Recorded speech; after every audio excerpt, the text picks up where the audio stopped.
안녕하십니까. 아틀란타 CBS 생활정보 의료편 헬스원 케어 강창석 내과의 강창석입니다. 오늘 얘기를 해보고 싶은 제목은 그 췌장암에 대해서 이야기해 보려고 합니다. 사실 췌장암은 많은 사람들이 알고 있듯이 굉장히 치료가 안 되는 아주 독한 암이다. 이렇게 알려져 있습니다. 최근 아틀란타의 조그만 한인 커뮤니티에서 췌장암에 대해서 이렇게 문의하시는 분들이 꽤 많이 있습니다. 근데 그 이유가 이제 몇몇 분들이 젊은 나이에 이렇게 췌장암으로 진단받아서 고생하시는 분들이 있어가지고 그분들을 아는 지인들이 이렇게 췌장암에 대해서 많은 문의를 하는데요. 사실은 개인적으로도 제 클리닉에서 엊그제 이렇게 젊은 40대 후반분이 췌장암 진단을 받으시고 이제 치료의 준비를 하고 계시는 그런 개인적인 제 클리닉에서도 그런 것이 있어서 오늘 한번 췌장암에 대해서 한번 얘기해 보는 것이 좋겠다 하는 그런 생각이 들어서 여러분과 췌장암에 대해서 한번 이야기를 해보려고 합니다. 첫째로 이 췌장암은 정말로 아까 말씀드린 것처럼 제일 독한 암 중에 하나다. 왜 그러냐면 생존율이 5년 생존율이 10% 미만입니다. 그 이야기는 거의 췌장암 진단 받으신 분들은 생존율이 굉장히 낮죠. 그래서 대부분 실제적으로 췌장암 진단을 받으면 대부분 한 3, 4개월 이내에 돌아가시는 걸로 되어 있습니다. 왜 그러냐면 췌장암이 굉장히 늦게 발견되기 때문이죠. 그래서 이 췌장암의 먼저 해부학적인 위치부터 설명을 드리면 췌장은 우리 복부의 명치 끝이 우리가 식도하고 위가 만나는 곳이라고 생각하면 그 위에 좀 하부 쪽으로 바로 뒤에, 그러니까 거의 명치보다는 바로 거기까지는 아니지만 조금 아래쪽, 배꼽보다는 위쪽에 이렇게 그쯤에 명치 아래 배꼽 위에 한 중간쯤에 이 앞쪽이 아니라 등뼈 쪽으로, 등에 가까운 쪽에 췌장이 위치하고 있습니다. 그래서 위치적으로는 그렇고요. 그 다음에는 말씀드린 것처럼 위치가 등 쪽으로 있고 그 다음에는 위에 바로 뒤에 조금 아래쪽에 위치하고 있기 때문에 많은 경우에 췌장암의 증상이 왜 나타나지 않습니까? 그러면 첫째로 초기에는 증상이 나타나지 않을 뿐더러 아주 조금 시간이 지나면서도 어떤 소화가 안 된다든지 소화 불량이라든지 복부의 불편함, 팽만감이라든지 그러한 느낌이 오기 때문에 대부분의 10중 8구는 그와 같은 증상이 소화가 안 되는 위장 장애나 뭐 이제 그런 계통으로 우리가 생각하면서 넘어가기가 굉장히 쉽죠. 그래서 췌장암의 그러한 진단이 쉽지가 않고, 그 다음에는 그와 같은 위치적으로 해부학적인 위치가 굉장히 많이 뒤쪽에 있기 때문에 우리가 일상적으로 이렇게 이 초음파나 이런 검사를 해도 췌장이 제대로 잘 보이지 않는 경우도 있기 때문에, 흔하기 때문에 췌장암 진단이 좀 어려운 겁니다. 그러나 무엇보다도 가장 큰 것은 그런 특별한 증상이 말기에 갈 때까지, 그러니까 굉장히 많이 진전될 때까지 증상이 나타나지 않는다는 것이 췌장암의 특징이 되겠습니다. 그래서 그러한 해부학적인 일이 있고요. 그다음에 췌장은 도대체 무슨 일들을 하는 기관인가 하는 그와 같은 질문이 있을 수 있는데, 췌장은 두 가지 기능이 있습니다. 첫째, 가장 큰 기능은 소화 효소를 분비합니다. 그래서 단백질이나 탄수화물이나 이런 지방 그런 것들을 소화하기 좋은 그와 같은 소화 효소, 소화액을 분비하는 거죠. 그 다음에 두 번째 큰 기능은, 어떤 사람들은 그게 더 큰 기능으로 볼 수 있겠지만 바로 인슐린을 분비하는 셈이 췌장에 있습니다. 그래서 췌장에서 인슐린을 분비해서 우리 몸의 당을 조절하는 인슐린을 분비하는 그와 같은 기관입니다. 그래서 췌장이 굉장히 중요한 역할을 담당하고 있다고 볼 수 있죠. 그리고 또 한 가지 또한 췌장의 중요한 특징 중에 하나는 췌장에서 나오는 췌장의 관과 우리가 흔히 알고 있는 담도, 그러니까 담낭에 간 바로 밑에 있는 담낭이 있는데, 담낭이 간에서 만들어지는 담즙이 이렇게 길을 따라서 담낭에 저장되고 있고, 저장된 담낭에 저장된 담즙이 우리가 식사를 하면 담낭이 이렇게 수축하면서 즙을 내보내면 그 즙이 나오는 담도가 마지막 위와 연결되기 전에 췌장에서 나오는 췌장의 관과 담도가 서로 합해서 12장이라는 부분에 담도와 췌장관이 합쳐서 이렇게 관이 되어가지고 그 위 12장과 연결하게 됩니다. 그래서 췌장은 또 그 담도와 그 담낭과 굉장히 그 긴밀한 관계를 갖습니다. 그래서 어떠한 경우에는 이제 그 췌장염이라는 얘기를 우리가 간혹 하는데, 그 췌장염에는 어떠한 췌장염이 흔하냐면 이 담석증이 있어가지고 조그만 돌이 담낭에서 나와서 그 담도를 따라서 내려오다가 췌장과 췌장에 있는 관과 담도가 만나는 그 부분에 그 담석이 이렇게 내려와서 거기서 막히면 거기에 그것 때문에 그 췌장염과 담낭의 그 증상이 두 가지가 한꺼번에 나타나는 경우가 있습니다. 그래서 그러한 그 담낭과 그 췌장의 관계가 그런 관계가 있고요. 어떤 때는 췌장암이나 그 담낭의 담도의 암들이 서로 자라면서 그 췌장염이나 췌장의 그 췌장암까지도 서로 발전하는, 그러니까 그 결국은 담낭과 담도와 췌장의 그런 암들이 어떻게 큰 의미에서는 같은 계통의, 결국 같은 이웃의 암으로 되고, 그 담도에 있는 암도 굉장히 치료하기가 어려운, 그러니까 그 부분의 암들이 일반적으로 치료하기가 어려운 그러한 암이다라고 말씀을 드릴 수가 있겠습니다.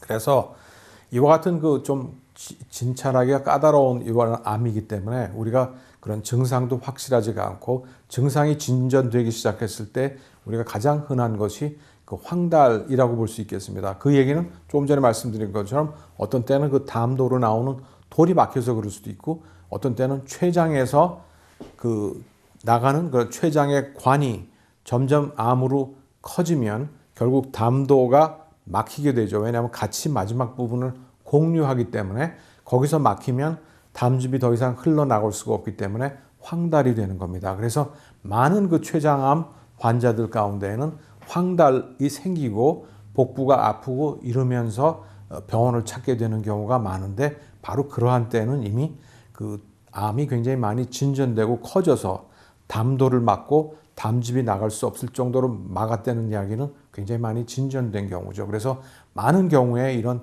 췌장암의 경우에는 그 수술을 하려고 열었을 때 이미 대부분 많은 경우에 이게 암이 이미 그 CT 스캔이나 그 MRI로 찍었을 때보다 훨씬 많이 실제적으로 퍼져 있어서 그 열었다가 개복했다가 다시 닫고 그냥 이렇게 그 많은 치료를 포기하는 그런 경우가 굉장히 그 비일비재하게 그 일어나는 암 중에 하나입니다. 그래서 그러면 이와 같은 증상이 있는데 우리가 어떠한 그 주의할 점이 뭐가 있냐, 그리고 어떤 사람들이 이와 같은 췌장암이 더 걸립니까? 라는 질문은 아직도 있을 수가 있겠죠. 그래서 일반적으로 얘기할 때 가족력이 있느냐 하면 가족력도 관계가 있습니다. 그래서 췌장암을 그 걱정하시는 분들 중에 혹시 가족력에 그 췌장암이 있으면 조금 조심스럽게 우리가 볼 필요성이 있고요. 그 다음에는 술과 담배를 하시는 분들이 이런 그 담배나 술을 하시면 그 부분, 췌장 부분에 췌장염이 생기기가 쉽고, 그래가지고 그 자꾸만 췌장염이 자주자주 발생하는, 즉 그 담석이 지나가거나 이런저런 이유로, 혹은 그 콜레스테롤이나 중성지방이 높아가지고 여러 가지 그 혈액순환이 잘 안 되면서 그 췌장염이 생기면서 그런 것이 반복적으로 그 생겼을 때에 그 췌장염이 반복되면서 췌장암으로 전이될 수가 있다고 우리가 생각됩니다. 그래서 그러한 그 췌장염이 자주 생기는 것들을 그 방지하고 예방하는 그와 같은 그 식생활과 이런 생활 패턴을 변경하는 것도 굉장히 중요하겠죠. 그래서 그러한 것들, 그 다음에는 비만도 그 안 좋겠고요. 그래서 그와 같은 그 일반적인 거지만 특정히 꼬집어서 이렇게 얘기할 수 있는 그런 것들은 많지 않습니다. 그러나 그와 같은 체중의 그런 비만이라든지 술 마시는 거라든지 담배라든지 가족력이 있다든지 그러한 것들이 있는 분들은 특히 그 조심을 해야 될 것 같습니다. 그 다음에 또 한 가지 유의할 사항들은 갑자기 그 체중이 마른다든지요. 아무런 이유가 없는데 체중이 마른다든지, 그 마른다는 의미는 한 6개월 이내에 자기 체중의 한 10% 이상이 빠졌을 때에는 일반적으로 꼭 췌장암뿐만이 아니라 일반적인 우리가 혹시 암이 어디 있는가, 몸이 무슨 잘못되지 않았나 하는 그와 같은 의심을 하게 되죠. 그런데 여기서 그 특이한 사항은 아까 말씀드린 것처럼 췌장에는 그 인슐린을 만드는 그와 같은 그 샘이 있다고 말씀드렸습니다. 그래서 묘하게도 췌장암이 생겼을 때에 그 췌장암이 이렇게 발생하면서 옆에 있는 인슐린 만드는 그러한 그 샘들을 망가뜨리면서 당뇨가 발생할 수 있겠죠. 그래서 이 40대 초기에 갑자기 발생한 당뇨병 환자들한테는 또한 그 췌장암을 의심할 수 있는 그런 이유가 되기도 합니다. 그래서 이런 그 갑자기 40대에 그 당뇨가 발생하면 그 췌장암이 혹시 아닌가 하는 그런 생각도 해보는 것이 그 췌장암을 조기에 발견하는데 도움이 되겠습니다.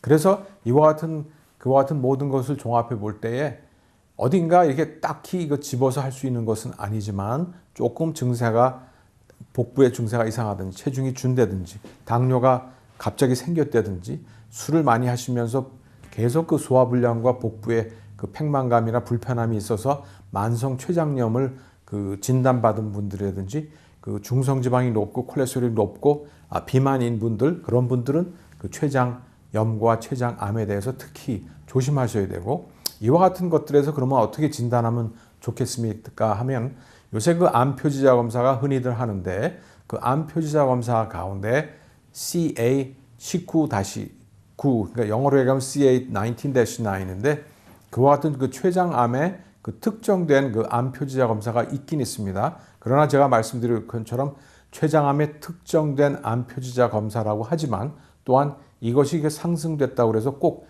췌장암이 아니고 다른 이유 때문에도 이 수치가 올라가 있기 때문에 우리가 미국에서는 일상적으로 종합 검진을 할 때 이와 같은 그 암 표지자 검사는 시행하지를 않습니다. 그러나 그 말씀드린 것처럼 가족력이 있다든지 혹시 그 본인이 그런 췌장암에 그 걸릴 그런 그 위험도가 좀 높은 그룹에 속하는 분들은 이와 같은 그 췌장암 지정된 그 CA19-9 그와 같은 그 췌장암 그 표지자 검사를 해보는 것도 한 방법이 될 수 있고요. 그러나 우리가 가장 그 흔하게 그 시작 첫 번째 검사는 대개 그 복부 초음파가 되겠습니다. 그래서 복부 초음파가 그 췌장암을 진단하는데 가장 그 첫 번째 스텝이라고 말씀드릴 수가 있겠습니다. 그러면 이 복부 초음파에서 또 문제는 뭐냐면 그 앞서 말씀드린 것처럼 그 이 해부학적으로 볼 때 그 췌장의 위치가 그 배에서 위에 그 뒤편으로 거의 그 뒤에 있는 그 등에 가까운 곳에 위치하고 있고, 그 다음에 그 앞으로 윗뿐만 아니라 그 대장이 이렇게 지나가고, 그 다음에는 그 복벽에 있는 여러 가지 그 지방층이 굉장히 두껍게 형성되고 있기 때문에 우리가 복부 초음파를 하더라도 많은 경우에서 그 췌장의 전체의 그 모습을 제대로 보기가 쉽지 않다는 겁니다. 그래서 그 복부 초음파의 그 보고서를 대개 읽어보면 굉장히 그 조심스럽게 보이는 부분은 다 정상이지만 그 췌장은 잘 보이지 않는 부분이 있기 때문에 보이는 부분에 한해서는 뭐 암이 안 보인다 이런 식으로 대개 그 기술이 되어 있습니다. 그 얘기는 안 보이는 부분이 있지만 보이는 부분에 관해서는 뭐